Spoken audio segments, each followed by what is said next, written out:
Hello everyone, Vita is Pretty back today from How to Play Today. We're looking at how to play this game, Match of the Century, which is based on the real life Match of the Century by Boris Spassky and Bobby Fischer, the Battle of the Bees. It's designed or published by Deep Print Games and Capstone Games. I think this is the first one I've gotten from Capstone Games. I have at least one more from Deep Print Games. Designed by Paulo Mori.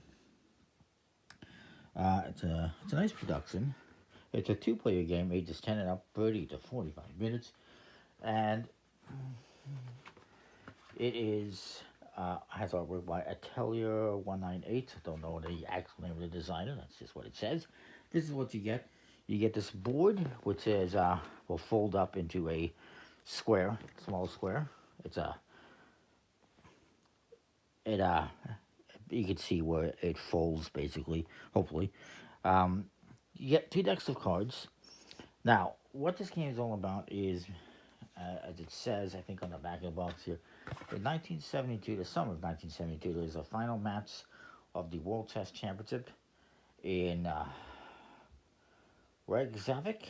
Hopefully I'm pronouncing that correctly, which I think is in either Sweden or Finland, probably Finland, between the reigning, defending champion of the world, Boris Spassky, which I'm hopefully pronouncing correctly, and the U.S. American, who Boris, of course, is from the Soviet Union, and Bobby Fischer is American. This is right in the smack dab in the middle, or at the start of the Cold War. So it's a big battle. The Russians, the Soviet Union, had been champions, I think, for 24 years, and Bobby Fischer sought to capture that, and I'm guessing he did. I don't know much about the history. Actually, the game actually comes with a nice historical context all about this battle.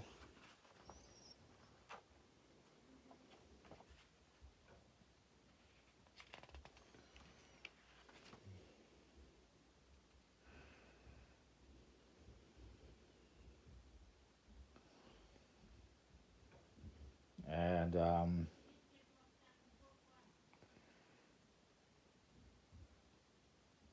yeah, I guess Bobby Fischer won. The whole lot of story here. Apparently, Boris Spassky suffered 2 strokes a few hours after a rematch that they had, including a severe one in 2010. He's used a wheelchair ever since. For unknown reasons, he left his wife and France in 2012 and returned to Moscow. Uh, yeah, that's interesting. It's got a whole lot. This is a 23-page book on the history of Boris and Bobby Fischer. And then, of course, you got the rules. And then you got all the components, as you can see laid out here. I apologize. Let's get to the game. Forget the history. Now, this is all based on chess, but it's not actually chess. I am not an expert on chess in any way. I've barely played any chess in my life. I played some when I was a kid, just a little bit, nothing major, just the odd game with my sister. More often than not, we would play checkers, not chess. I might have played a little chess in school as well, classmate. I don't really recall. But this is not chess. It's based on chess. It's supposed to replicate their match, their contest, the championship. So I think that's cool. So you get this board. The blue side is for Bobby Fischer. The red side is for Boris Spassky. And we each get a deck of cards. It's going to be unique. We each have our own cards. We also each have a status marker, a little wooden chip. Bobby's starts on this 7. You can see it's highlighted with a different color, so you know where to start. And Boris starts his off on this 6. We also have this yellow wooden token, which is going to be used to track your advantage. It starts here in the middle, in the blank space. Whenever somebody wins advantage, you can win 1 to 4. You'll move it in your direction. So if he gets 2 advantage, we move it there. If I end up getting 4 after this, 1, 2, 3, 4, etc., etc. At the start of every round, or not exchange, but every round, you will move it back to the middle, potentially. Each player also has a king. These are nice wooden pieces, I will say. And you start off in one corner. Every time you win one of these contests, you move forward. Whoever gets to this middle one first wins. If you both get there at the same time, there's a tie. But since Boris Spassky is the reigning defending world champion, he wins the tie. So you have to, if you're Bobby Fischer and you want to win, you have to win the 12 points. Otherwise, it's not good enough. You also got a white queen, which is going to go to Boris to start off. And traditionally in chess, I guess the champion gets to start off, but traditionally, from what I've seen, not really traditionally, but I've seen videos online, and oftentimes people will, maybe just in friendly games, hold the queens in their hand, and you select the hand. Whoever gets the white starts. At least that's one thing I've seen. You also have 10 pawns for each player in nice wooden pawns in red and blue that you can use in these spots, up to 2 on each of these exchanges, they're called, to gain extra strength to try and win that one. The way it's going to work is whoever wins, let's say I won this exchange, I would get free advantage. The loser, if it was Spassky that lost, he would get to take an action on this card. So you're always going to get something whether you win or you lose. So we each have these decks of cards. You can see there's black and white. You're going to be using the pawns that match whichever color you're using. So at the start, Boris is going to be using white, and I will be using black. So we'll shuffle up those decks. Let me just see if we need shuffling. I'll do a little shuffle. We're each going to start off with cards. Boris starts off with 6, as indicated by the 6 here, and I start off, or Bobby Fischer starts off with 7. So 3, 4, 5, 6. We'll put the rest into a drop pile. We're also going to have a discard pile. We each get an overview card that tells you what you're going to be doing. The back is representing chess with black and white sides and pieces, so that's cool. 2, 3, 4, 5, 6, 7. So, the way this works is Bobby's going to start. He's going to play a card. Let's see what he's got. These are white, so let's put these black to the bottom so we don't have to worry about them. He can play one of these. Also, you're going to start off with 2 pawns, I believe. Let me just verify that. So you choose who's going to be who. Set up the board so blue's facing whoever's being Bobby Fischer and red is whoever's Spassky. You set up this on the neutral spot. That is the advantage marker. Place all 16 pawns next to the board to create a key. Common supply. It's 8 of each color. That's what we have. Each player will take a king, place it onto their color's space. Your deck of cards that you'll shuffle. There's 16 cards in each deck, and you're going to draw a certain amount based on where you are. You will take your status marker and put it on the appropriate spot to start off with, and take your overview card. And according to the starting space of your mental endurance tracks, that's what these are. This is your mental endurance. You're going to take however many pawns it says. So 2 and 2. If you're ever over here, you get 3 pawns at the start of a round. If you're down here, you get 1. Over here, you're just going to actually lose on the board here on the advantage. So be careful not to dip over there. So that's what you get. Now, also, before starting the match, you can choose any number of cards in your hand, discard them into your face-up discard pile, and then draw that many back up. So if, let's just say I'm playing the black, I got lots of black cards, so I'm okay. But if I didn't have, I had mostly white cards, I could discard them and play that.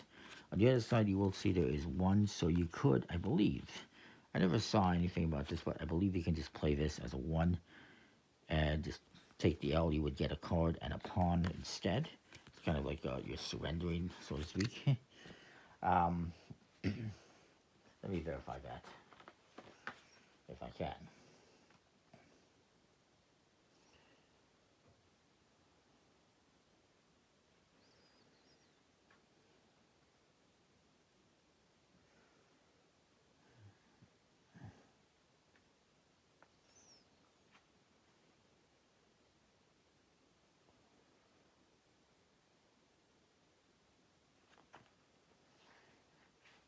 Um,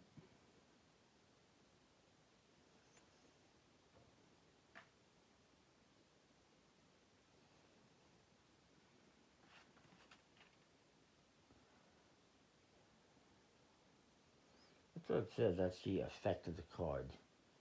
So I assume that's what you can do. I can't really find anything to verify that. I apologize.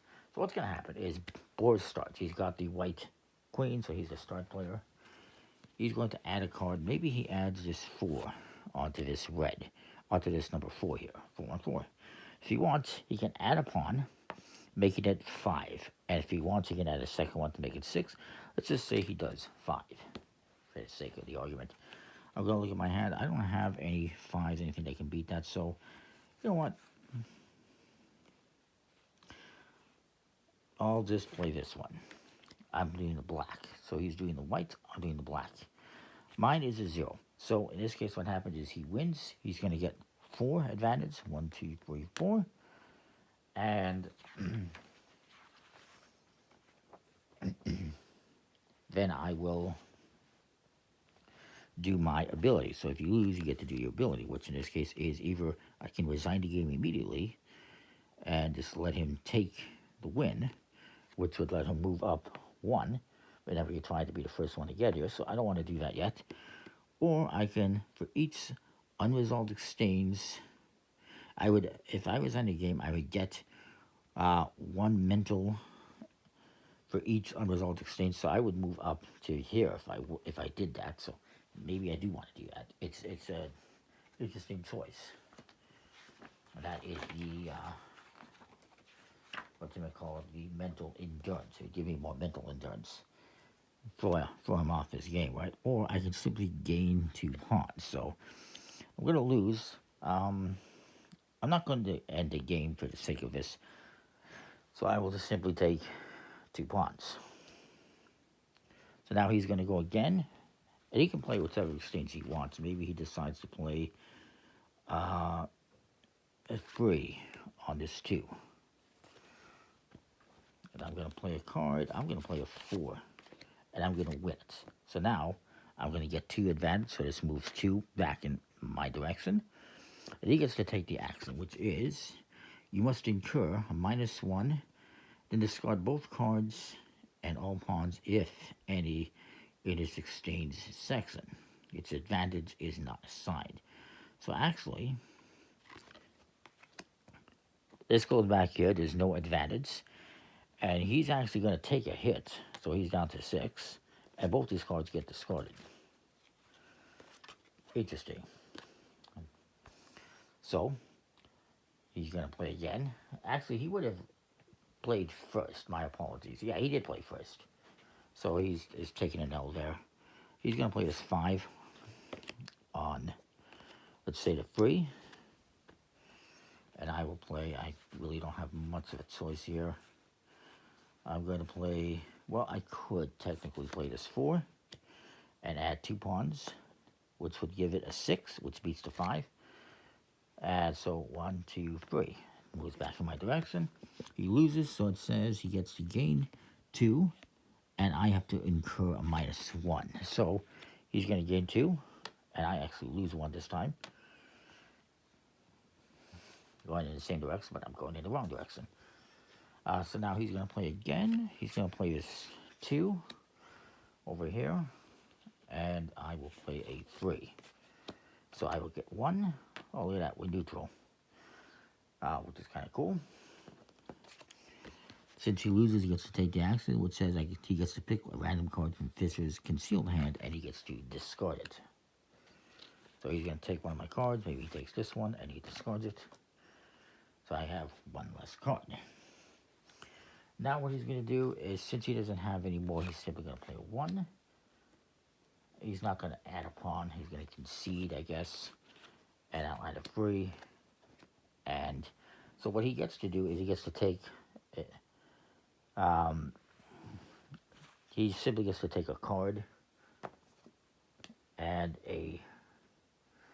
one of these. But I win, so I get 1 advantage. So that ends this round. Since I have the advantage, this is on my side, I get to move ahead 1. If it was on his side, he would get to move ahead 1. If it was in the middle, tied, we would both move ahead 1. But it's on my side, so I get to move ahead 1. So now what happens is we're going to discard all these used pawns, all the used cards.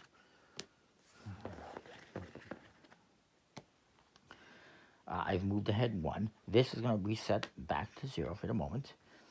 Then we are going to draw up however many cards it says. So I would get 5. So 1, 2, 3, 4, 5. Oh, this is terrible.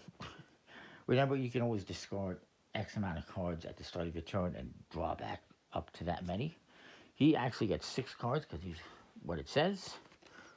So 3, 4, 5, 6. And he also gets 2 pawns. And I get 1 pawn. The white queen is going to go over to me. It's my turn to start. I get to deal white cards now, which is good because I have a whole bunch. And he gets to deal black. And we do the same thing again. There's a couple more things to point out. If you're ever in the 7th spot, if he's over here in 7, he gets to start with 2 advantage because he has really strong mental endurance. He's doing really well. He's got really strong mental endurance. I get the same thing if I am on one of these 2 7s.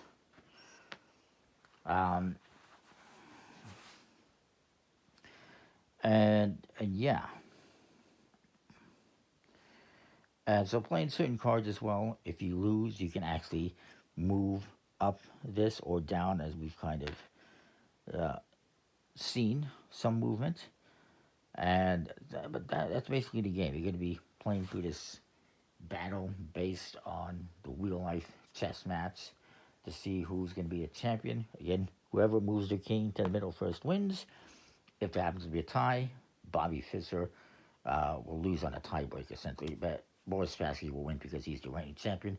So he gets the tiebreak. He automatically wins if there's a tie.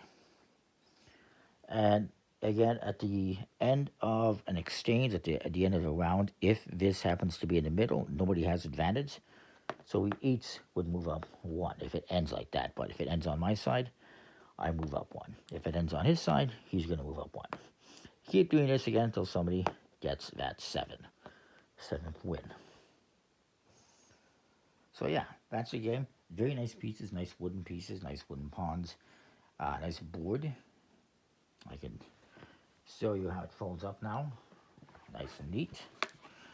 Yeah, that is Match of the Century. Wasn't that also the name of oh no, it was Deal of the Century, right? It was the name of an old game show in the 70s or 80s. I don't remember. Anyways, it's pretty cool. Nice quality cards with linen finish. Nice big size as well. Kind of almost tail size. So yeah, that is that. I like it. Comment, like, subscribe, and know what you think. We'll see you next time. Thanks for watching.